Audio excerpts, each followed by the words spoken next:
où j'étais venu te voir un peu timide, solo, en te disant, bah écoute, t'as dit que tu faisais des cours d'éloquence et j'aimerais bien en participer. Et ouais, je me souviens de ces piliers de l'orateur que j'avais écrit dans mon carnet, ces tests où tu m'avais mis un peu en danger, ces notions que tu m'avais apprises qui me sont vraiment restées. Une idée, elle est bien si elle est dans ta tête, mais il faut maintenant savoir après la sortir de ta tête et l'expliquer clairement et que la personne en face se dise tout bêtement, bah ok, c'est cette idée-là et pas une autre. Je vais pas aller voir un autre client, je vais pas choisir une autre piste, c'est celle-là et pas une autre. Et c'est vrai que d'un point de vue personnel aussi, qu'est-ce que ça m'a aidé à appréhender plus facilement les personnes inconnues, être plus facilement à l'aise, à être cette personne sympa au premier abord. Ouais. Oh là, je retire la phrase que j'ai dit parce que du coup on dirait que je suis un connard. Eh bien, je suis Maxence Bongibaud, ancien élève de l'ISC où j'ai pu faire ta connaissance. Et aujourd'hui, moi, ce que je fais, je suis concepteur-rédacteur en alternance. Donc, je travaille dans la publicité, je réponds à des briefs clients, je réponds à des demandes plutôt dans le domaine du coup de créativité, de comment m'expliquer.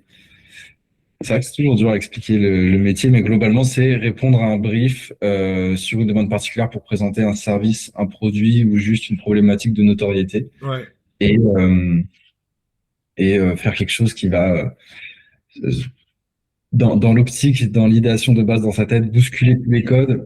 C'est pas toujours le cas dans la finalité, Ouais. mais en tout cas, faire quelque chose qui change, essayer d'être la petite chose créative qui procurera une émotion chez la personne qui regardera le travail fini. Mm. À travers, moi j'aime bien faire des choses, je sais pas, dans l'humour ou quelque chose qui va surprendre, quelque chose qui va émouvoir, peu importe. Ouais. Mais globalement, ça, le travail de concepteur-rédacteur, c'est la phase après le brief et la stratégie. Et ensuite, le client choisit une des pistes et on passe en production après. Ah, mais c'est un travail frontal, hein. On est d'accord que là, vraiment, il y a un rôle en termes d'apport de valeur, c'est énorme ce que vous faites. C'est, bon, il y a un côté humble de apport énorme, je sais pas encore, mais en tout Je te cas, connais, Max. Je te connais tellement pour ça. je ne voudrais pas dire que je fais des trucs énormes, etc. à mon stade. En tout cas, je suis parfois fier effectivement de ce qu'on fait. Et non, ouais, c'est assez demandant comme. Je n'arrive pas à considérer ça encore comme un métier forcément artistique, même s'il y a une partie artistique, parce que c'est des choses qui viennent de ta tête. Et et il y a un côté, on demande de toi et on ne demande pas de faire quelque chose d'opérationnel, type un calcul, par exemple, ou des formules, etc. C'est vraiment, OK, là, on va demander de toi que tu ailles te creuser, que tu nous surprennes, que tu fasses quelque chose qui change, que tu revêtisses une tenue que finalement, qui n'est pas forcément toi, Ouais. et d'amener quelque chose qui va surprendre, ouais. Ouais. Donc, tu peux être forcément deux fois plus frustré si ton idée est mal reçue, pas comprise ou ouais, mal exprimée.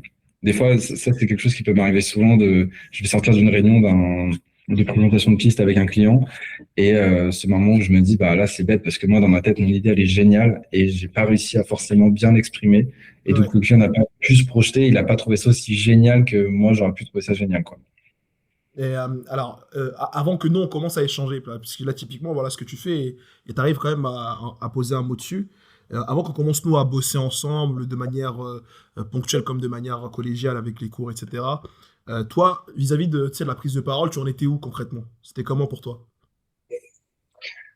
Je sentais que j'avais envie j'aimais le côté parler, euh, pas forcément le côté débat, etc., mais plus le côté essayer de bien S'exprimer. s'exprimer, raconter des histoires. Je sens que c'était ça, juste raconter des histoires et voir sur les visages des autres que ils sont dans ton histoire et ils sont pas à regarder ailleurs, etc. Il y avait un côté sympa, je trouve, de narration et j'avais Mm. envie de pousser ça. Notamment parce que je savais que c'était quelque chose qui était sympa à apprendre et on avait assez de temps du coup dans notre cursus pour faire des choses à côté. Et je pense que c'est ça qui m'a poussé, c'est ça pourra toujours me servir. J'avais pas forcément l'ambition de faire des concours d'éloquence devant des grandes assemblées, etc., pour débattre justement sur des questions oui et non, mais vraiment plus quelque chose d'intérieur de tu aimes parler, bah apprends à bien parler et apprends des méthodes, apprends des choses qui feront que tu accentueras ton discours. J'ai le souvenir que tu étais une personne qui était remplie d'idées, euh, Et parfois, c'est pas simplement que tu avais du mal à l'exprimer, mais en fait, c'est que tu savais pas par où commencer pour te faire comprendre. Ouais, ouais, complètement. Bah, c'est quelque chose auquel je bosse aussi encore dessus, comme je t'ai dit, particulièrement dans le monde professionnel. Ouais, Et parce que c'est tellement délicat et tout ça, tout ce monde est tellement abstrait de quelque chose de ta tête que tu dois décoder et transformer à l'oral.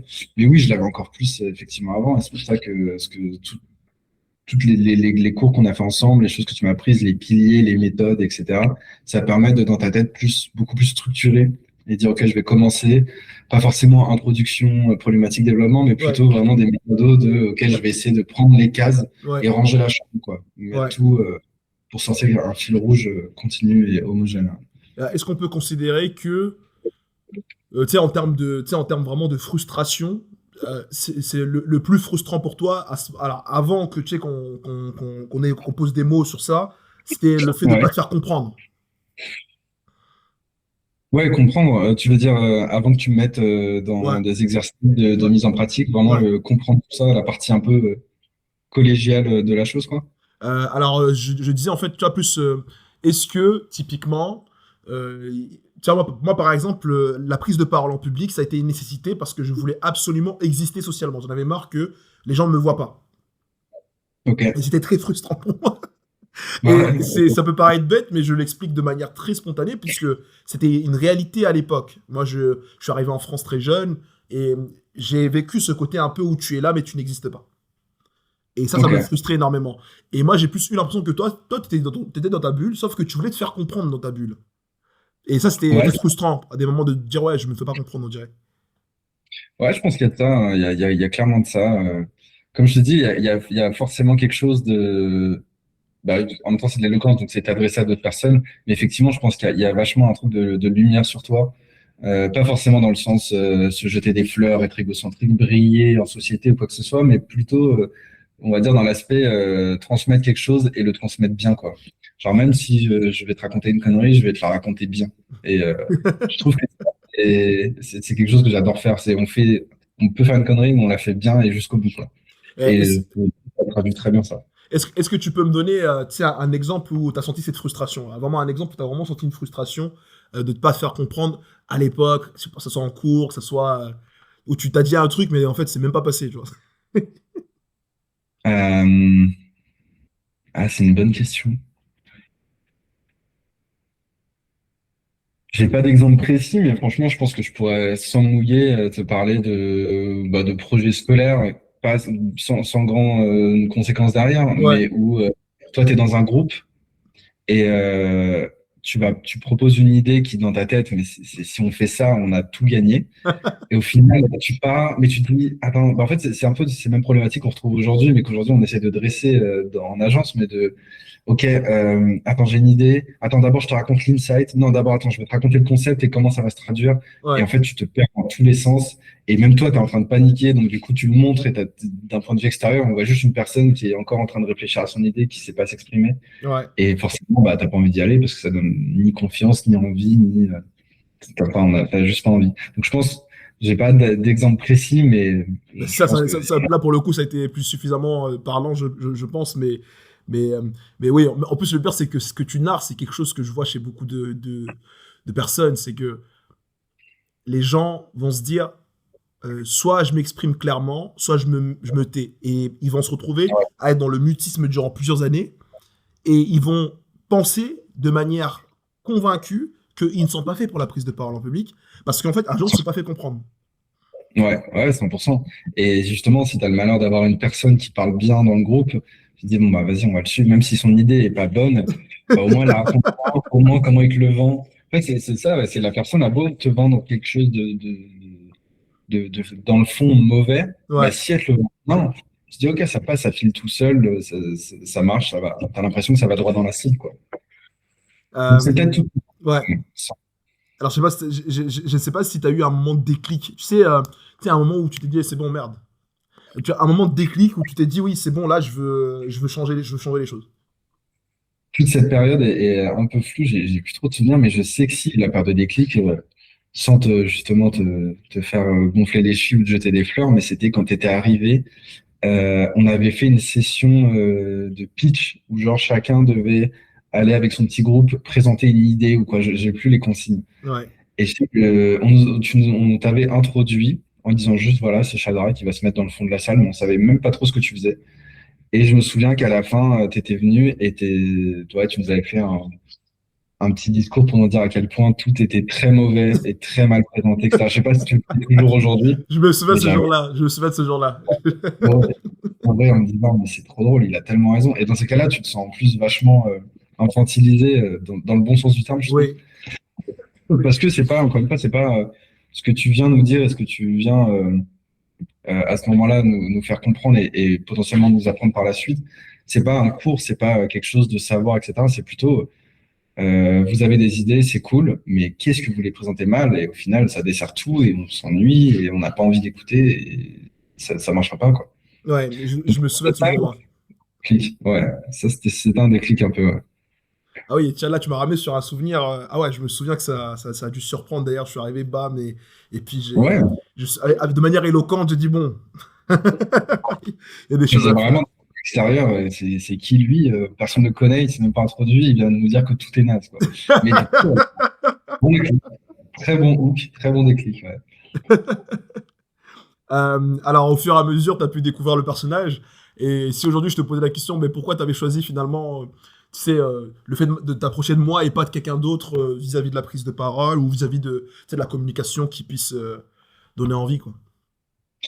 Bah déjà parce que je pense que tu dois être le premier à le savoir, mais ce que tu proposes, ça court pas les rues, et encore moins à Orléans, je pense. Ouais, Euh, euh, Moi, j'avais presque du coup la chance qu'on me serve ça sur un plateau d'argent, où tu nous avais dit justement à la fin de cette prise de parole, si vous avez envie d'évoluer, vous savez où est mon bureau, venez me voir. Et, et du coup, il y a eu un côté un peu challenge intérieur, quoi, de se dire, ok, t'as envie t'es dans un moment de ta vie où tu passes à l'âge adulte, t'as envie d'évoluer, t'as envie d'être la meilleure version de toi-même, comme on ouais. dit. Donc vas-y, va toquer à la porte, prends ton courage. Comme c'était vraiment un petit challenge personnel, challenge intérieur, de envie de changer, envie de faire quelque chose de nouveau, envie d'aller là où je ne m'attends pas, où on ne m'attend pas. Et ouais, c'était ça le déclic. Bah, ça fait plaisir. Et du coup, tu sais, parce que cette démarche, elle a été très humble de ta part, mine de rien, de venir vers moi par rapport à tout ça. Et il y avait eu un contexte aussi qui a fait que, je sais pas si, Ouais, voilà, en fait, je pense à un contexte privé pour toi qui a fait que. Et ouais. j'ai le souvenir que t'étais, et ça, c'est une force que tu as, je salue ça chez toi, Maxence, c'est, tu étais stoïque. C'est-à-dire, tu ressens des choses, mais tu restes aligné. Et ça m'avait assez surpris. Est-ce que toi, vis-à-vis de ce que tu recherchais, vis-à-vis de moi, est-ce que tu avais quand même des doutes au début? Est-ce que tu avais des craintes, des freins pour toi et toi-même en te disant non, mais voilà, je, je veux ça, mais je sais pas trop. Je pense que la première, c'est celle que je dois recevoir aussi souvent, c'est la peur d'être ridicule, même pas par rapport forcément à toi, mais même à soi-même. Ouais. Le premier exercice ou de mise en pratique qu'on avait fait, tu m'avais dit de m'enregistrer. Euh, Genre, du coup, j'avais préparé un petit speech, mais je savais même pas où est-ce que j'étais allé. J'avais parlé de mes passions, justement, je crois. Je me souviens. C'est drôle de parler. Et je m'étais enregistré sur mon tel. Je l'ai encore dans mon tel. Je crois que je ne l'ai jamais réécouté. Aujourd'hui, j'ai envie de dire, il y a présomption. Je pense que je peux le réécouter mais à l'époque, je me disais, mais jamais, genre, je dis à n'importe qui que je me suis enregistré ou quoi. Genre, j'avais peur d'être complètement ridicule. Et j'étais sûrement ridicule. Mais, euh, mais ouais, il y avait cette peur d'être ridicule. Et ouais, cette peur aussi de pas y arriver, tout simplement. C'est vu que tu me donnais de ton temps et qu'on était en plus tout seul, un à un, pendant 1 heure, pendant plusieurs semaines, je me disais, bah, pas envie de décevoir, il m'offre de son temps, je vais pas arriver et faire n'importe quoi, quoi. Donc Mm. c'était ces deux informations, peur de faire mal et peur d'être ridicule. En tout cas, si, ce que moi je ressentais effectivement chez toi, Maxence, c'était l'envie de bien faire. L'envie de bien faire. Mm.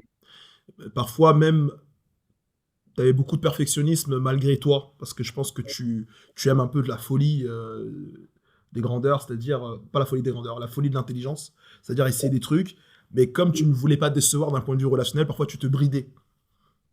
Ouais, c'est possible. Tu t'es Ouais. dit, bon, j'y vais au plus simple et je veux pas foutre la merde.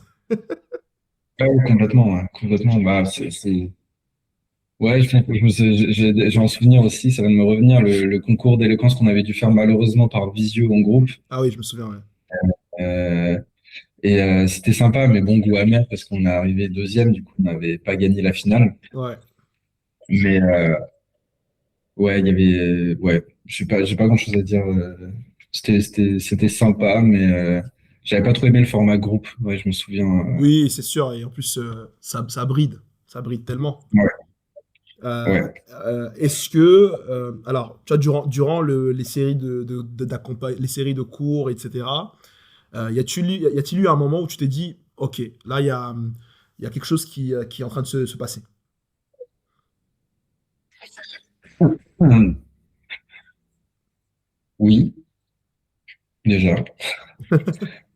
Euh, je sens que c'était surtout des petits déclics, sans rentrer forcément dans le côté développement personnel, Ouais, etc., qui peut être critiquable sur plein de sujets, mais c'était plutôt sur des méthodologies qui me faisaient comprendre des choses, tant sur la manière de parler, de s'exprimer, euh, peut-être même des frontières des fois entre arguments et manipulation, tu vois. ouais, Plein de petites choses comme ça, très abstraites, mais parfois même très concrètes. Là, j'ai en tête la symétrie. C'est un ouais, truc que j'ai gardé ouais. beaucoup, Au niveau de la qui m'a posture. marqué dans plein de choses, dans plein de choses. Le secours qu'on avait fait où tu m'avais dit, mets-toi à la fenêtre, regarde les arbres, qu'est-ce que tu vois là? Et je me sens que ce côté symétrie, cette image de l'arbre et tout, m'est beaucoup, beaucoup resté. Et je l'applique encore dans plein de domaines différents, que ce soit même des fois même sur moi-même, esthétique ou quoi, Mm. ou dans le travail, dans des projets. Garder quelque chose de symétrique parce que ça rend bien, c'est plus net, c'est plus beau à voir. Et après, ouais, des choses de perception de l'autre, des autres, de la Ouais, société. ouais, Côté manette, je peux mettre play, je peux mettre pause quand je veux. Sur le costume que tu revêtis face aux autres, si tu as envie. Comment tu es avec, dans un cadre professionnel, avec les proches. Ouais, c'est des choses qui pourraient être un peu de l'extérieur au début. Je pensais pouvoir flirter presque avec la manipulation, comme je te disais, mais au final, non, c'est juste comme ça que ça marche. Et c'était bien d'avoir ces clés et ces codes ouais. à ce moment. Ça a été des choses qui m'ont marqué. Ouais. Aujourd'hui, ça t'a apporté quoi, tu sais, au niveau de relationnel, au niveau de ton business, je sais pas, au niveau de toi et toi-même, la confiance, etc. Qu'est-ce que ça t'a apporté tout ça? Être plus en phase avec moi-même, savoir moi quand je suis à l'aise et pas à l'aise, savoir quand. Je trouve que ça définit aussi la relation que tu as avec une personne, de comment toi tu te sens Ouais, juste pendant un moment de blanc, par exemple. C'était quelque chose qui revenait souvent, le silence ouais, dans les cours d'éloquence, paradoxalement. Mais je trouve qu'aujourd'hui, le silence est tellement marqueur de commenter avec une personne. Euh, Quelqu'un avec qui je suis à l'aise, laisser un silence pendant une conversation, il n'y a aucun problème, ça pourrait durer longtemps. Et quelqu'un avec qui je suis moins à l'aise ou je ne sais même pas que je suis pas à l'aise, un silence va direct un peu me gêner, je vais avoir envie de réenchaîner, etc. Ça, ce silence, ça va être marqueur, c'est un peu un marqueur de mes relations aujourd'hui, de voir comment je me situe avec une personne. Je fais pas exprès de laisser des silences pour voir comment je me sens avec la personne, mais en tout cas, c'est un cours qui m'est marqué, qui m'est resté à l'esprit. Euh, c'est ça la question, comment j'utilise aussi En tout aujourd'hui. cas, toi, que ça t'a apporté aujourd'hui, tu vois, même au niveau tu vois, au niveau des relations. Et là, tu as déjà été suffisamment, je pense que ça a été suffisamment explicite. C'est vraiment, c'est toi au quotidien, tu sens que ces paroles-là, ces méthodes, ces tips and tricks, qu'est-ce que ça t'a apporté dans ton quotidien aujourd'hui, quoi. Dans ta manière même de te vendre, dans ta manière de parler de toi. Ouais, ouais, je pense que comme je te disais, c'était une sacrée mine d'or pour l'époque. À l'époque, j'étais que en stage encore dans des stages en plus sans grande responsabilité et sans grand. On n'attendait pas de moi autant qu'aujourd'hui, par exemple, ce qui est normal. Ouais, Et avoir fait ça du coup à cette période où j'avais plus le temps, où j'avais plus de temps, j'étais plus du coup sensible à apprendre et à faire des choses. Ça m'a aidé, ça a été une vraie mine d'or pour aujourd'hui arriver avec plus de facilité à l'oral. C'est vrai qu'aujourd'hui, pour te dire, dans mon alternance, enfin, au travail, quand je fais mes rendez-vous avec mon manager au-dessus de moi, le sujet de la prise de parole face à un client, ça n'a jamais été un sujet. Et ça, tant pour eux que pour moi, c'est une chance énorme parce que ça me permet d'avoir plus d'opportunités d'être placé sur des gros projets face à des clients. Ça me Ouais, permet d'être plus satisfait de moi et finalement de progresser. Mais comment dire? Enfin, j'ai pas tout à apprendre finalement. J'avais vraiment une base d'être à l'aise, de savoir structurer mon propos, de savoir se tenir face à un client ou enfin face à je dis un client, mais dans le monde professionnel. ouais, Et ça me permet de plus perfectionner les choses que apprendre, on va dire. ouais, ouais, c'est top. C'est vraiment top. Ouais. Comment, alors, toi, de ton côté, aujourd'hui, tu vois, tu te sens plutôt serein vis-à-vis de la prise de parole en public. Et finalement, quand tu regardes par rapport à avant, c'est quoi pour toi la plus grosse différence que tu peux avoir de toi, version avant et version maintenant? La plus grosse différence. Bah, la plus grosse, elle est facile. Je crois que c'est qu'à l'époque, effectivement, tu as employé le mot serein. À l'époque, j'aurais jugé si j'étais serein ou pas de prendre la parole en public. Ouais, Aujourd'hui, je pense plutôt que ça me ferait kiffer, tout simplement. ouais, Genre, c'est j'aime top. aujourd'hui aller face à des gens que je connais pas et leur présenter quelque chose. C'est trop, c'est génial d'arriver avec un grand sourire, de faire vivre ce que tu veux montrer. Aujourd'hui, c'est plus un plaisir que une prise de risque. Ah, c'est top. Ça, par contre, c'est gratifiant pour le coup. Ouais, c'est un grand marqueur. C'est un grand, grand marqueur. Mais oui, je trouve que le plus grand marqueur, comme je t'ai dit, c'est... excuse-moi. Je trouve que le plus grand marqueur, comme tu dis, c'est, comme je t'ai dit, c'est que la prise de parole n'ait pas été un sujet dans mes premières expériences, dans mes vraies premières expériences professionnelles. Ouais, c'est top. Mm. Si là, par exemple, une personne était amenée à, tu sais, à vouloir un accompagnement avec moi, mais en même temps, la personne hésite, etc., toi, qu'est-ce que tu recommanderais à la personne? Franchement, il y a absolument rien à perdre. Il y a tout à gagner, ou au pire, tu te seras mis en danger. Et je trouve que c'est ouais, c'est ça, c'est une vraie mise en danger, mais qui vaut le coup et qui est pas du tout négative. C'est peut-être mal dit, mais Bon, si, tu l'as dit à ta manière, t'inquiète pas, hein, là-dessus, moi, j'ai compris. Ah oui, il y a un côté, c'est que du bonus. Et ça, c'est des choses qui seront utiles dès maintenant et pour toute la vie parce que bah, c'est ce qui régit finalement nos moyens de communication avec les autres. Donc, autant apprendre au plus vite, avec dans les meilleures conditions, ouais. avec les plus expérimentés, sans te jeter des fleurs. Mais ouais, voilà, autant le faire et absolument rien à perdre. Je pense que c'est le mot d'ordre.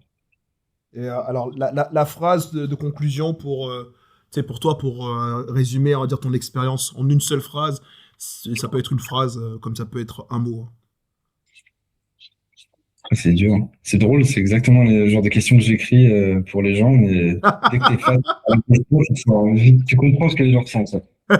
Moi, résumer cette expérience, Ça peut être une et citation, j'ai hein. un gros coup de boost dans les relations. Ouais, ah, Ouais, ça c'est top ça. je pense que c'est ça, mais tant personnel que professionnel, un énorme coup de boost. Ouais. Ouais, et puis pour le coup, ça c'est vraiment, ça a un impact drastique hein, sur la suite, hein, pour le coup, ça. Ouais. Mais ouais, j'insiste sur le point de vue aussi personnel, quoi. Il y a, parce on a, vu que, en plus, moi, c'était dans le cadre scolaire, on- les enseignants avaient tendance à trop vendre ça comme quand vous allez être devant un client. Et d'ailleurs, je parle que de ça depuis tout à l'heure, mais c'est vrai que d'un point de vue personnel aussi, qu'est-ce que ça m'a aidé à appréhender plus facilement les personnes inconnues, à être plus facilement à l'aise, à être cette personne sympa au premier abord. Ouais. Oh là, je retire la phrase que j'ai dit parce que du coup, on dirait que on dirait que je suis un connard. Non, non, non, non, tout simplement être à l'aise avec les gens, c'est tellement important. Ça, tu peux passer à côté de tellement de choses, tant professionnellement que personnellement, si tu es refermé sur toi-même et que tu n'as pas les bases, des bases d'éloquence. Ouais. Non, mais en Et tout le cas, ouais. Moi, je suis content pour toi déjà. Je suis vraiment content pour toi. merci, moi aussi, je suis très content pour toi. Merci. Et puis oui, et mine de rien, la démarche que tu as pu avoir, ça demandait beaucoup d'humilité. Et j'ai toujours dit que seuls celles et ceux qui font preuve d'humilité arrivent à atteindre quelque chose euh, semblable à une sommité. Parce qu'ils ont conscience de leur niveau de base. Tu vois. Ok. Et t'as des personnes qui sont aveuglées par leur qualité ou leurs atouts et de ce fait n'arrivent pas à évoluer. Et naïvement, je pense que euh, le degré d'ambition d'une personne est corrélé à le niveau d'orgueil d'une personne est corrélé à son degré d'ambition. C'est Si vrai. plus tu es orgueilleux, moins tu es ambitieux parce que tu dis que tu as réussi déjà. Ouais, complètement d'accord. Tu vois. Et Parfait, phrase. soyons tous des Naruto. Qu'on soit tous des Naruto et on fonce. Complètement.